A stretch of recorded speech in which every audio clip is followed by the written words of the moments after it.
Assalamualaikum warahmatullahi wabarakatuh. Bagaimana kabarnya hari ini? Semoga semuanya dalam kondisi sehat dan selalu dalam lindungan Allah Azza wa Jalla.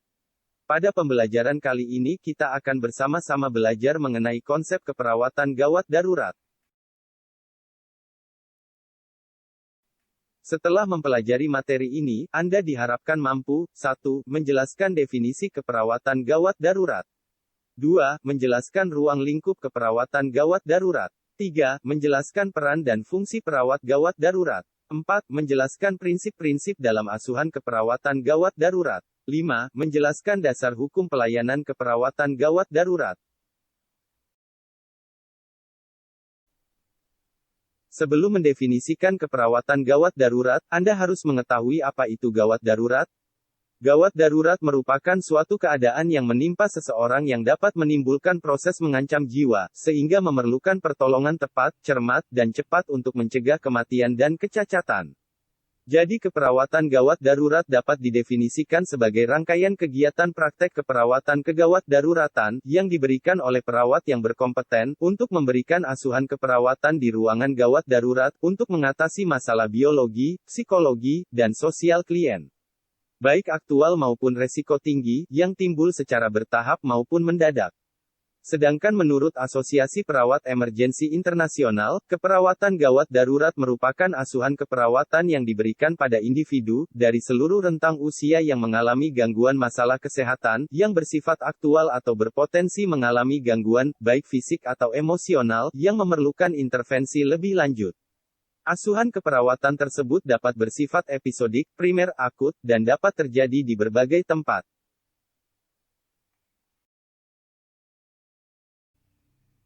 Menurut Kemenkes tahun 2006, pelayanan keperawatan gawat darurat dibatasi hanya diberikan pada pasien yang tiba-tiba berada dalam keadaan gawat atau akan menjadi gawat, dan terancam nyawanya atau anggota badannya akan menjadi cacat, bila tidak mendapat pertolongan secara cepat dan tepat. Pelayanannya meliputi pengkajian, diagnosis, treatment atau tindakan, dan evaluasi.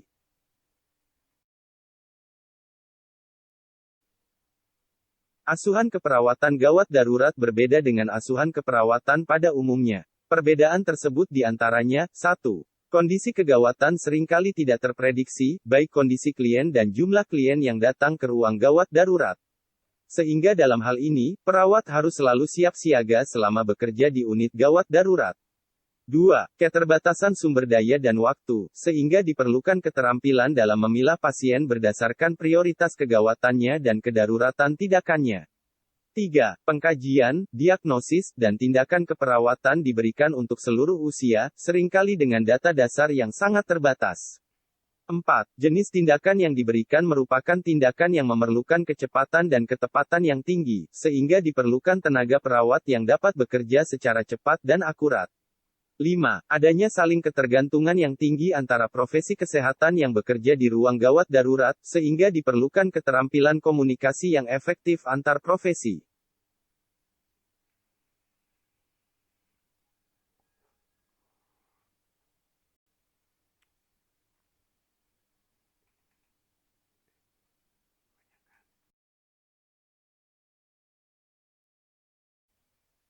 Berikut ini prinsip-prinsip yang harus diperhatikan dalam memberikan asuhan keperawatan gawat darurat. 1.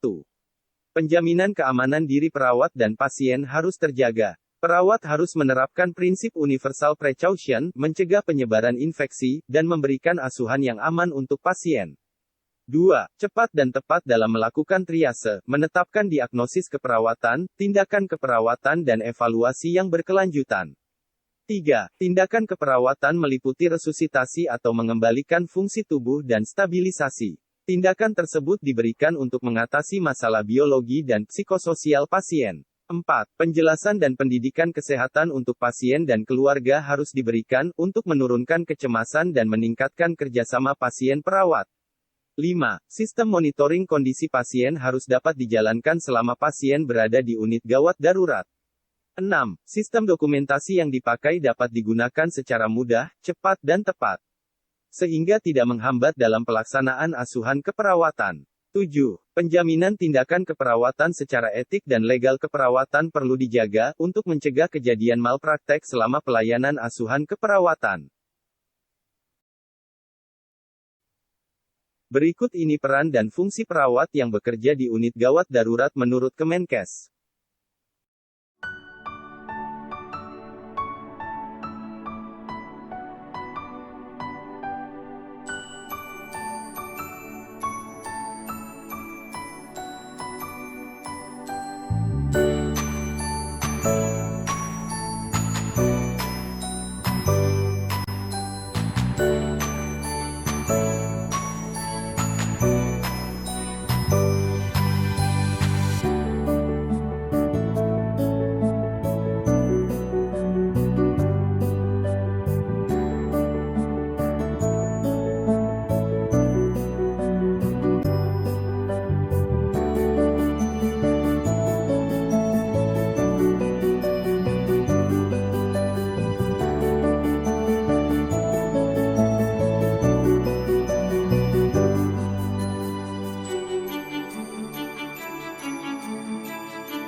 Menurut Asosiasi Perawat Emergensi Internasional, secara garis besar peran dan fungsi perawat gawat darurat meliputi pemberi pelayanan kesehatan, manajer klinis, pendidik, peneliti, dan praktik kolaboratif.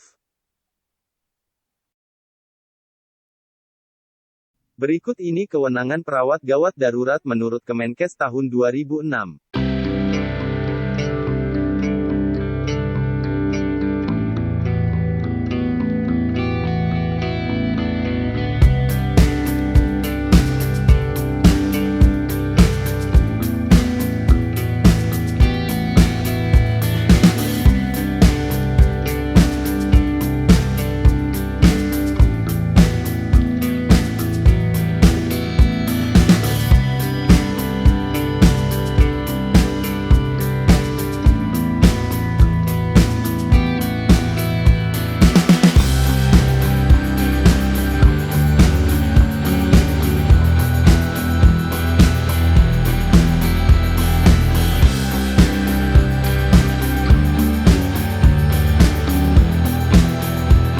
Dasar hukum dari kewenangan dan tugas perawat gawat darurat sebagaimana sudah dijelaskan sebelumnya, adalah Undang-Undang Keperawatan Nomor 38 Tahun 2014, Pasal 35 Ayat 1 sampai dengan 4.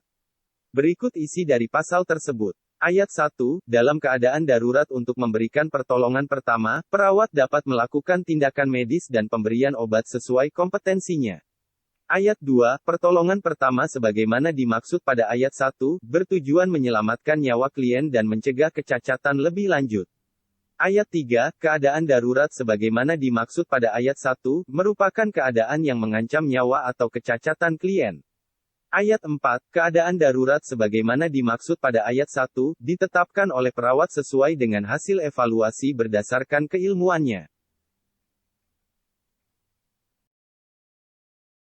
Selain tindakan dalam mengatasi kondisi kegawatan pasien, dalam melaksanakan asuhan keperawatan, perawat gawat darurat harus memperhatikan masalah yang umum ditemukan pada pasien dan keluarganya. Berikut ini permasalahan yang umum ditemukan pada pasien gawat darurat, di antaranya. 1.